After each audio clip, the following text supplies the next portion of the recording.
Good day. Welcome to the Green Table. Today is a beautiful and bright day, just as you see us being very bright today. Hey, ladies.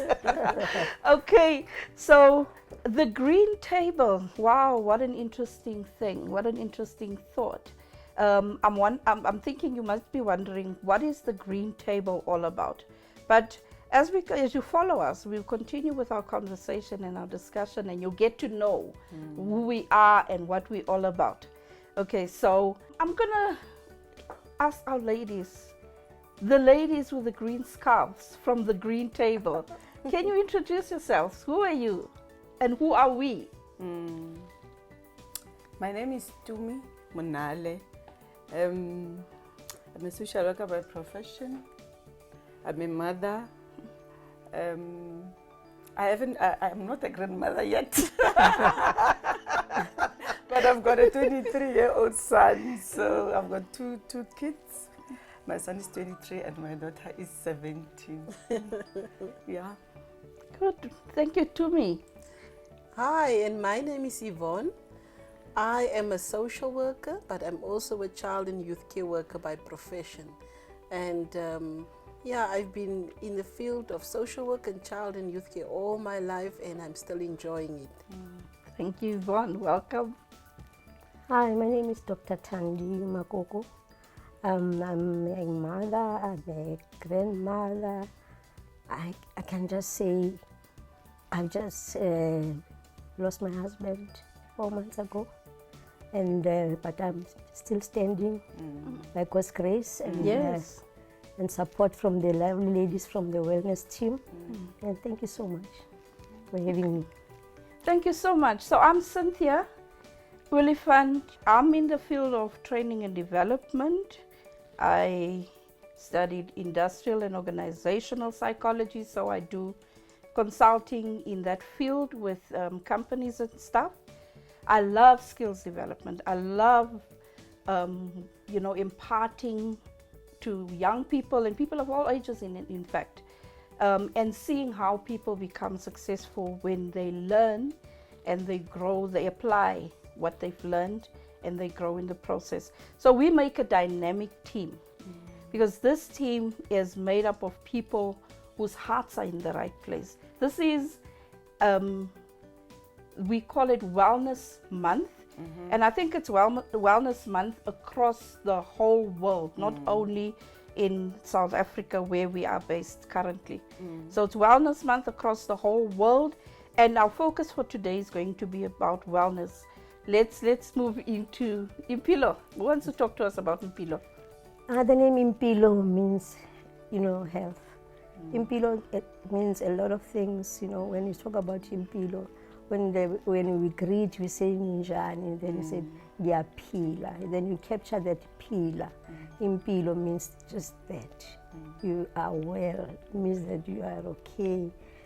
Other people will say Kimoja. Others will say I'm fine.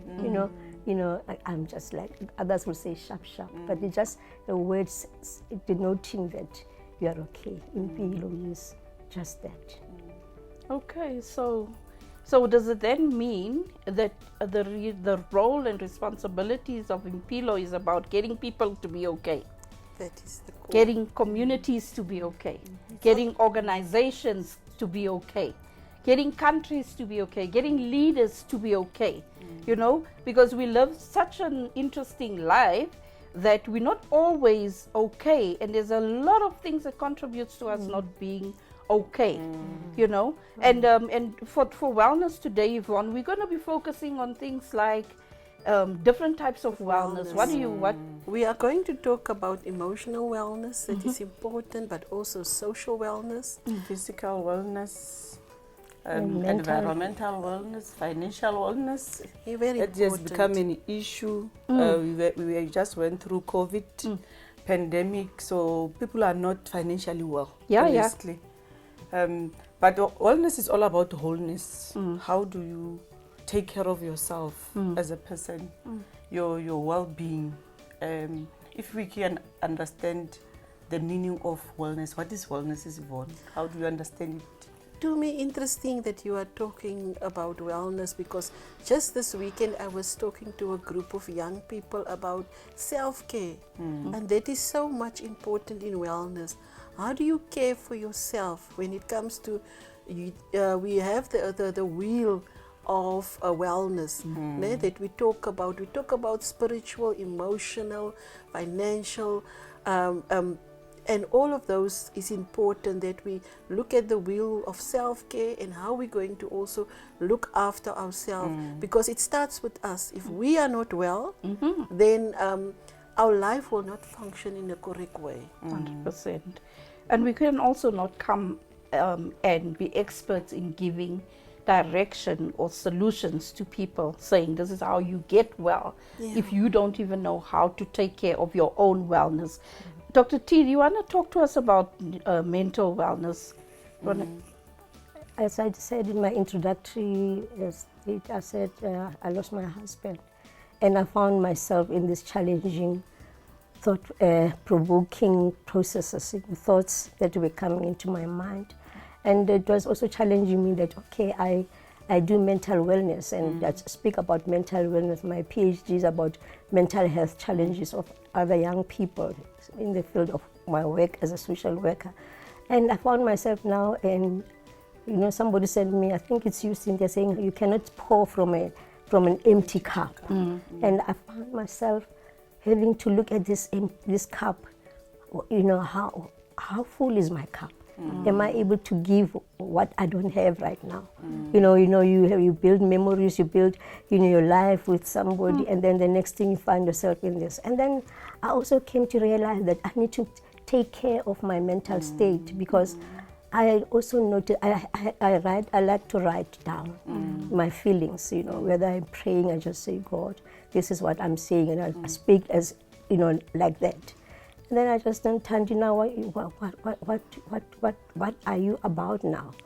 Are you able to move forward? Are you able to do the thing that you enjoy doing? I found myself locked in this house. I found myself not even wanting to go outside. I found myself not even wanting to go little things that people enjoy, shopping.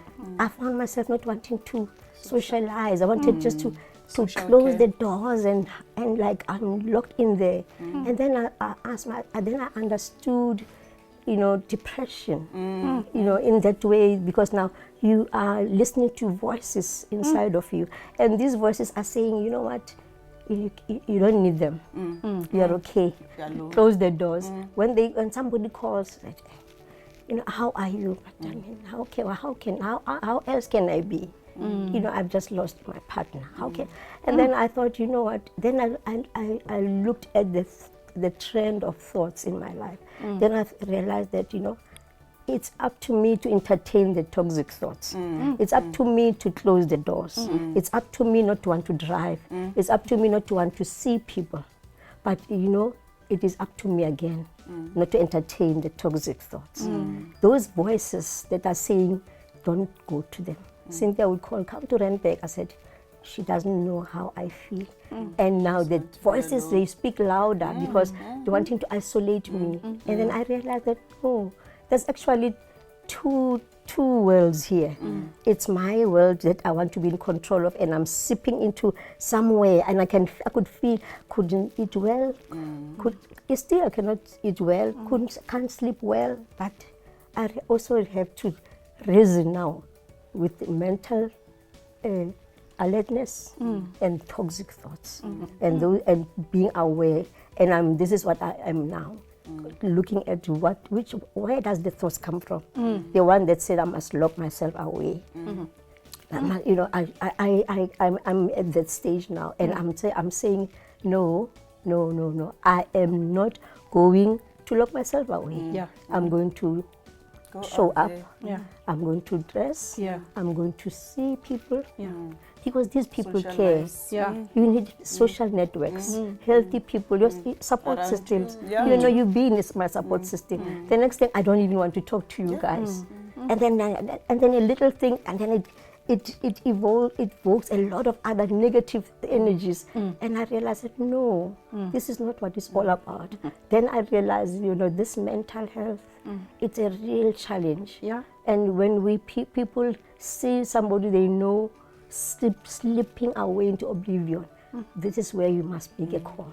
You must call, you must knock, you must say, hey, hi, are you okay? Are you there? Just like you've been doing. Are you well? Are you well? Somebody must say something to you, because it is so easy to just go down there.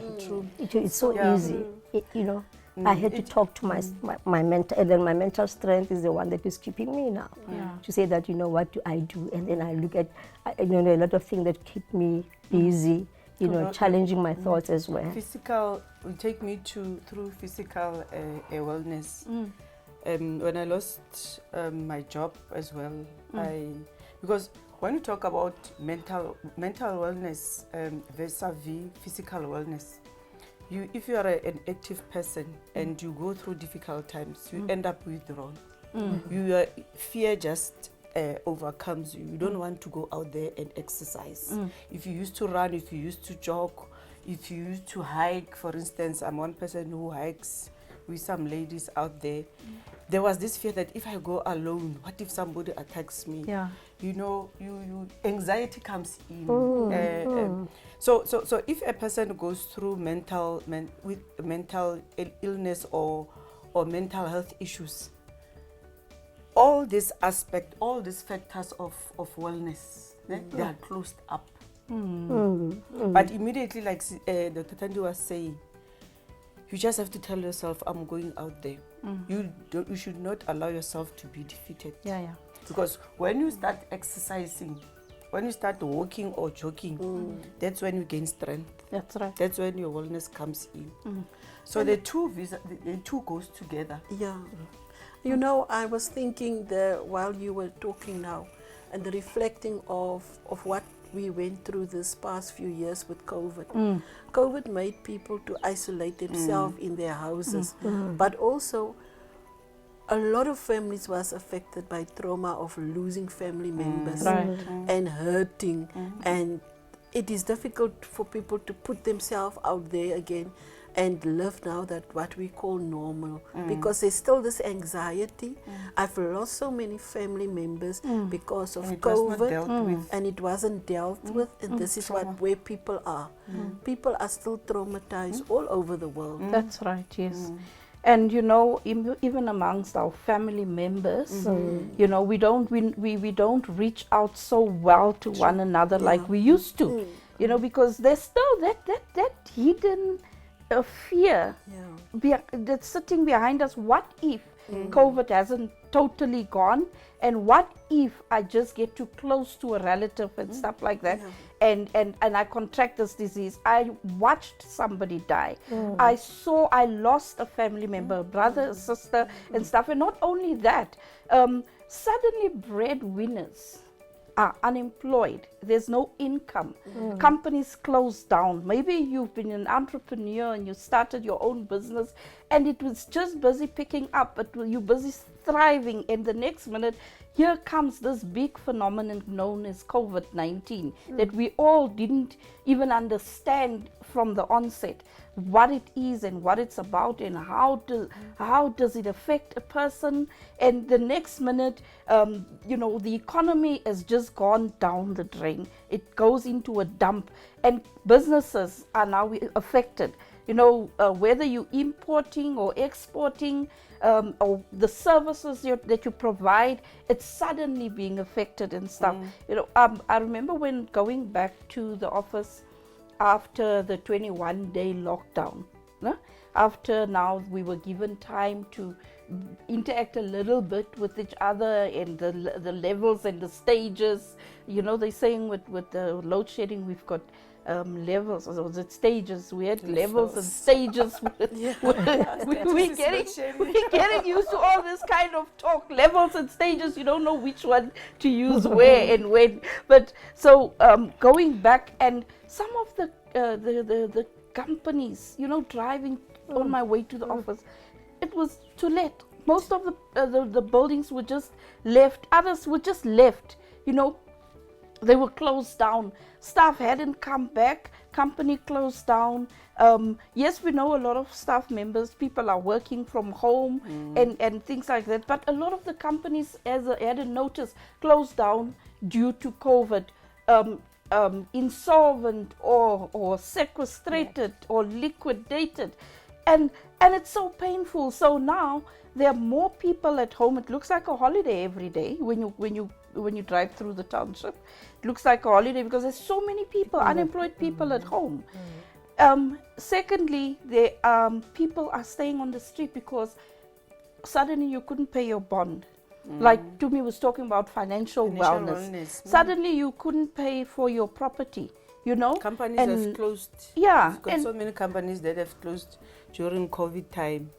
So people have been retrenched. Yeah. There's high numbers of unemployment in our country. So when you talk about wellness, you also consider that how are people able to manage to pay their bonds, to pay things that they use to your basic needs. How do you maintain your basic needs financial? So it is difficult out there. But what is important is how then do you take care of yourself? Yeah. Irrespective of these issues, of these factors, how then do you take care of your well-being? How do you pick up yourself? I just want to take one step back. We were locked in 21 days. Now I've learned that behaviors are formed or are changed by doing the same thing over and over for 21 days and or 21 times. Now I'll tell you how those 21 days affected me. When I took my first drive from home to go to a place that I've been driving to all my life, to my late grandmother's house, can I tell you, I got lost. Sure. I couldn't find my you were way. locked. Because I was locked in. I was locked in. I was staying in the same environment for those 21 days, and look at how it affected my mind. And that's where that speaks to your mental wellness again. How do you re-engage with society? You know, your social wellness. That's why there's that withdrawal, mentality of people, isolation, people trying to stay away from, because now there's that fear that has been created. But then again, coming back to what you're saying to me, how do we get back? How do we take back our lives? We can't just snap out of it and wake up one day and then all must be well. So there's steps that we need to take daily. Deliberate steps, deliberate things that we need to do daily. You know, your eating habits. Yes. I mean, when we were locked in, look, the fridge and I were friends. Because the only place you could find yourself traveling to would be the kitchen. Yeah. So, you know, I gained muscle, you know, with the exercising, with just so opening the fridge door. At first we were so scared to even go in the yard. We didn't know what we were facing, so we thought going into the yard is going to be contracting. So we used to greet our neighbors through the window, like, go, you're not allowed to come here. Of course, later on, yes, I got into doing gardening. I planted some few vegetables and stuff, and I'm actually still doing it now, right?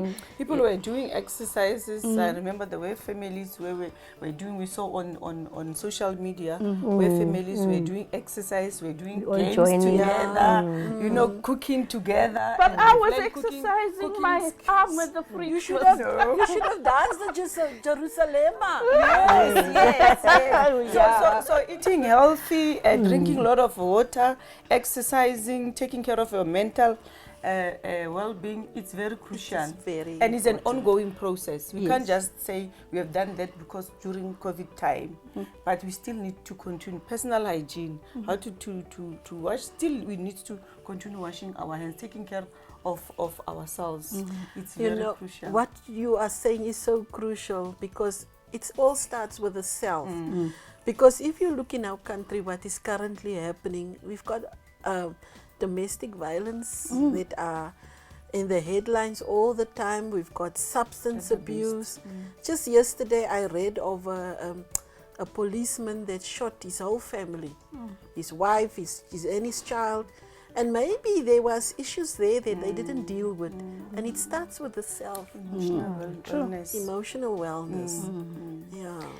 And it's those little thoughts that like I'll go back to the toxic thoughts, you know, that are left unattended. And somebody just says remarks about something, and it throws you right back into that state of anger. You know, the little things, they begin to irritate you, and you think that, oh, these people are having it all nice, you know. And sometimes it's also the stigma associated with my state of being a widow now, you know. And there will be people who can walk into your house and there is no problem. But the other people, they spell it out to say, no. Actually, the other day I thought 3 months. They gave me, my family said 3 months. After 3 months, then it is okay. I can start, you know, engaging, you know. But now the other person said, no, it's actually 6 months. I said, you see now what happens to this mental state that is already overburdened. It's like ESCOM.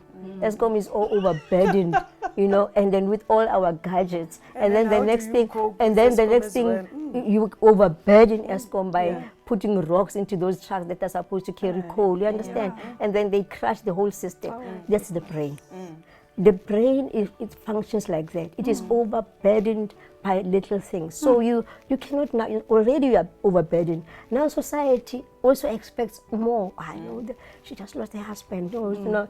Now, then this person says 6 months. I said, I know you are going to stay in that 6 months, not this one, because my family and we are okay. You know, we agreed with the duration. We agreed on the duration, and it was actually cut short because one of my sisters-in-law got so sick that said that let's cut the mourning period. And the other people, you won't go out there and announcing. So mental state is that, you know, state of well-being, where you can associate, where you can engage, where you can take responsibilities, added responsibilities without feeling the strain. But the opposite of it, mental ill health, that also is challenging, because now this if you have this burden in your heart, you go to your partner. You speak to your partner, and if it's not your partner, you have extended family. There must be somebody within the family that when that person speaks, you know, my husband listens, or Thandi listens, or my children listens. So even we become each other's support system. So with that, it is saying to us, let's checkmate. Let's so check with each other. Mrs. Thandi, I think one of celebrities committed. We've been, as a country, we've been experiencing celebrities committing suicide. I asked my son, all over the world, what led to that? He said to me, Mom, you just take one thought. It's a thought. People think of this, of committing this, and at the end, if you are alone and there's no subsystems around you, there's no one who's supporting you, you'll end up doing it. I said, but you still can speak to someone. Or who? The brain itself has locked. It has told itself, I'm going to do this. And let's talk to wellness. Let's talk to mental wellness. That we really need to talk to our young people out there. It's so true. We really need to reach out and ensure that they take care of their world. But how? How do they do that? Because at that age is totally different from Thandi's age. Your thought, her thoughts on doing certain things, it's you know, it's encompassed by so many things that she'll be able to cope. But with young people, their coping skills are very skewed. When I was talking to young people over the weekend, they were saying it's the pressures of life, because everybody have expectations of them. Their families got expectations, their friends got expectations, and the schools got expectations, and the pressure becomes too much, and especially this time of the year, because exams is coming up, and now they are sitting with this pressure, and this is the time when this toxic thoughts becomes a reality for them.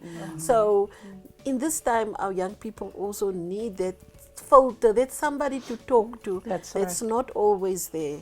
That's right, and that's where Mpilo becomes a reality. Yes. That is why we are here. there's a team of women who has experienced and has worked in this field and has engaged with people from all walks of life, whether it's children, whether it's youth, and whether it's adults, women, men. We really have engaged with people from all walks of life. Just a quick one, just recently, Yvonne was busy training a group of young people, and we found those people from this particular community being very aggressive. The young people were very aggressive, very confronting, and all of that. And we discussed, and we said, okay, so how can we turn this around? And Yvonne said to me, you know what? I'm going to start focusing on the positive. I'm going to start focusing on what they are good at, as opposed to keep reminding them on what is it that they're doing wrong. I can promise you, a few months later, the same group of young people, because they're on a qualification course for a whole year, right?